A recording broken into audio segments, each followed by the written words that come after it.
మర్యాదగా వెళ్ళి ఆ కృష్ణప్రసాద్ గారి ఇంట్లో ఇచ్చిరా. విషయం లీక్ అయిందో ఈ విషయాన్ని నీ గొంతులో గుచ్చుతా. వస్తానా లేకండయ్యా, తెల్లారి చాలాసేపు అయింది.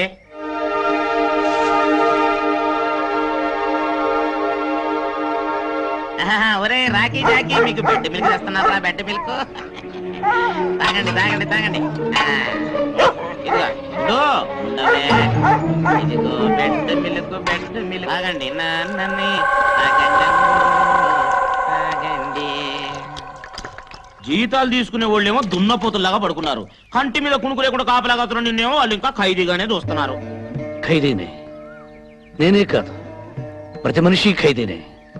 తల్లి కడుపులో 9 నెలలు ఖైదీ, పుట్టాక తల్లి ఒడిలో ఖైదీ, పెరిగాక ప్రేయసి గుండెలో ఖైదీ, పెళ్ళయ్యాక భార్యకి జీవిత ఖైదీ, చనిపోయాక కాలి బొటన వేలకు సంకెళ్ళు వేసుకుని ఖైదీగానే స్వర్గం అనే సబ్జీలకు, నరకం అనే సెంట్రల్ జైలుకు బదిలీ అయిపోతాడు.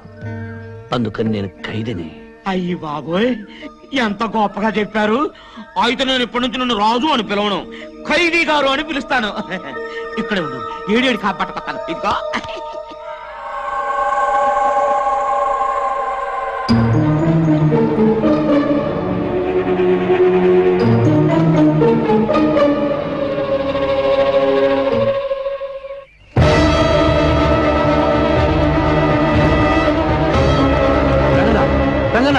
ఇందాక తెచ్చిన పాలేవి పొయ్యి మీద పెట్టాను.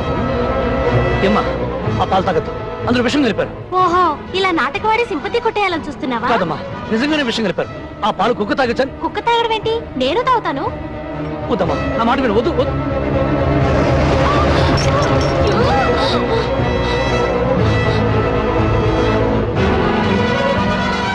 డ్రామాలు ఆడుతున్నాడా ఆంటీ? విషయం అయితే ఈ పాటి చావాలి కదా. ఆంటీ, ఆ మాట విని రాసుకెళ్ళి బయటికి పంపించేయండి. ఇవాళ పాలలో విషం ఉంది, తాగొద్దంటాడు. రేపు అన్నం తినద్దు, మంచినీళ్ళు కూడా తాగొద్దంటాడు.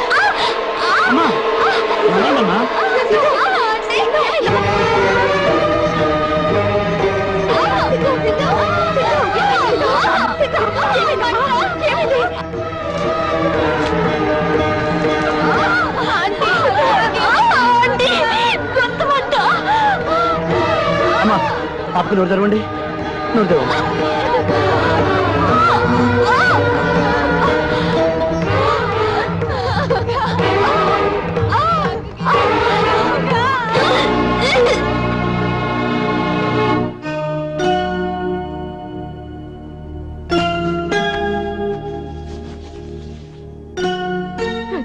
కాసేపు విశ్రాంతి తీసుకునేవ్వండి.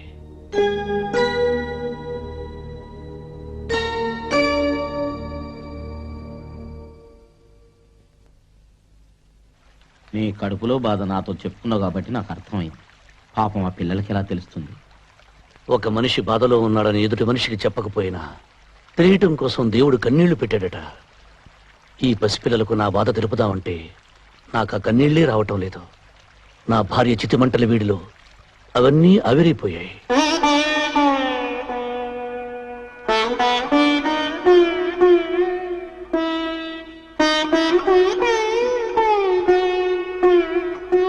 చూడండమ్మా, రాజును మీరు విపరీతంగా ద్వేషిస్తుంటే చూసి ఆకలేక చెప్తున్నాను. నాన్నగారు ఏం చెప్పారు? మీ ముగ్గురులో ఇద్దరే మీ నాన్నగారి కూతుర్లట.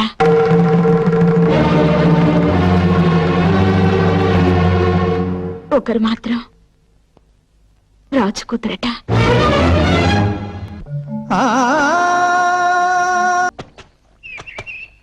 ఏంటి రాజు ఇది? ఉతికిందే ఉతుక్కుంటూ ఉన్నొక్క సొక్కతో ఎంతకాలం తిప్పలబడతావు? ఇదిగో అయ్యగారి బట్టలు తెచ్చాను, తీసుకో.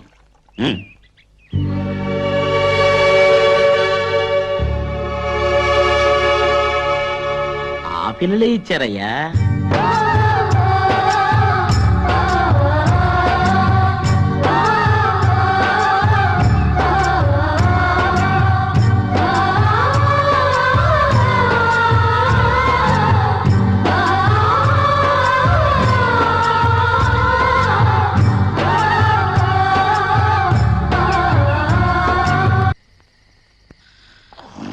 రాజు, డ్యూటీలోనే ఉన్నా. అవునా? పగలంతా పేకాట, రాత్రి కాగానే పీకల దాకా తాగి కడుపు బగిలెట్టు తిని నిద్ర పోవటం ఇదేగా మీ డ్యూటీ. చిచ్చి.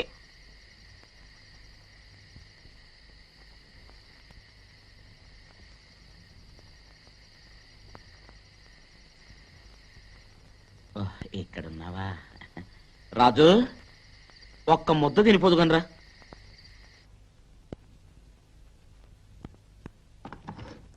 ఇక్కడే కూర్చోవచ్చు. వద్దమ్మా, నేను అక్కడికి వెళ్ళి కూర్చొని తింటాను. నాన్నగారి బట్టలు ఇచ్చింది నాన్నగారి సీట్లో కూర్చోడానికి.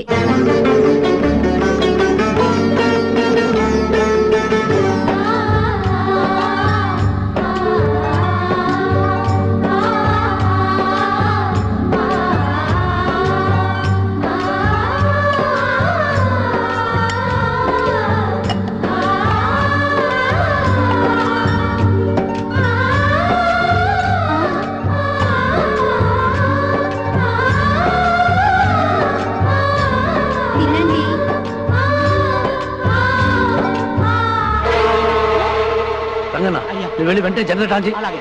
ఏమండి, పిల్ల జాగ్రత్త.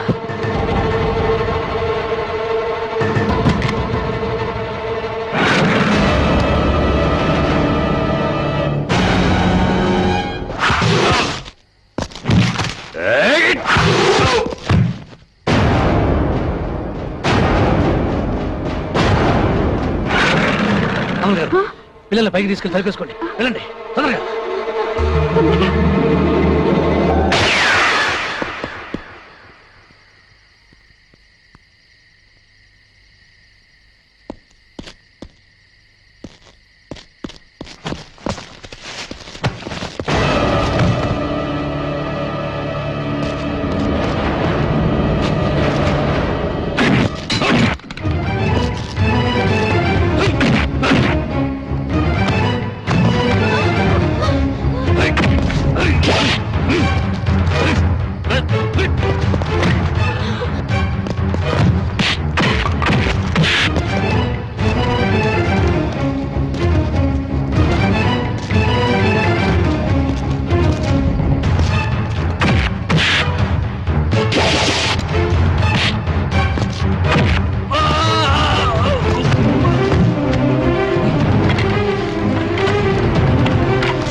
నిన్ను పావుగరిస్తే నీకు ప్రాణం పోసిన వాడరా.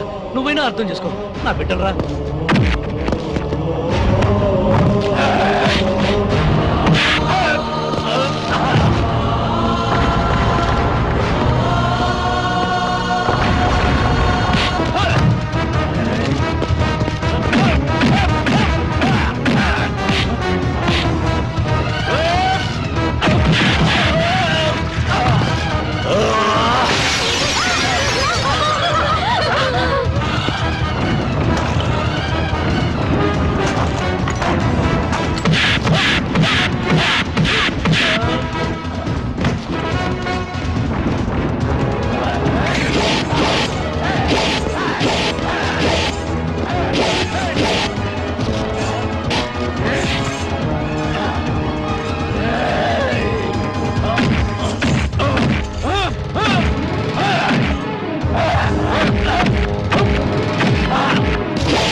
ముగ్గురు నాకు కావాలి.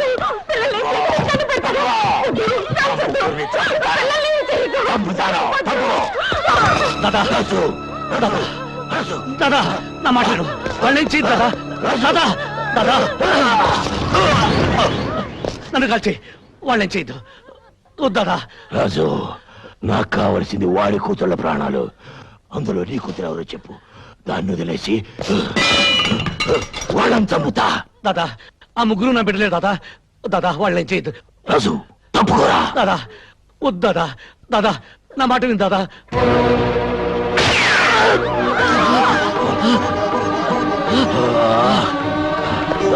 దాదా వద్దు దాదా. దాదా తప్పుకోరా. దాదా వాళ్ళేం చేయదు దాదా. వాళ్ళేం చేయదు దాదా.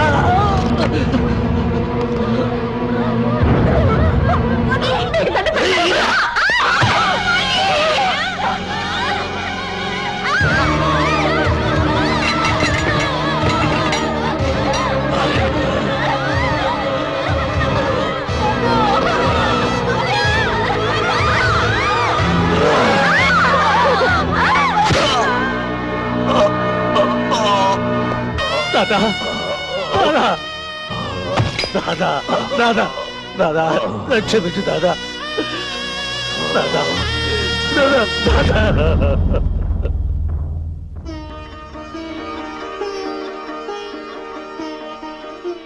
నీ ఆరోగ్యం బాగుండాలని బాబా గుడికి వెళ్ళి పూజ చేయించుకొచ్చాం. ఇదిగో విభూది ప్రసాదం. రాజు, నువ్వు చాలా అదృష్టవంతుడి. ఈ ముగ్గురులో నీ కూతురు ఎవరో ఆధారం దొరికింది.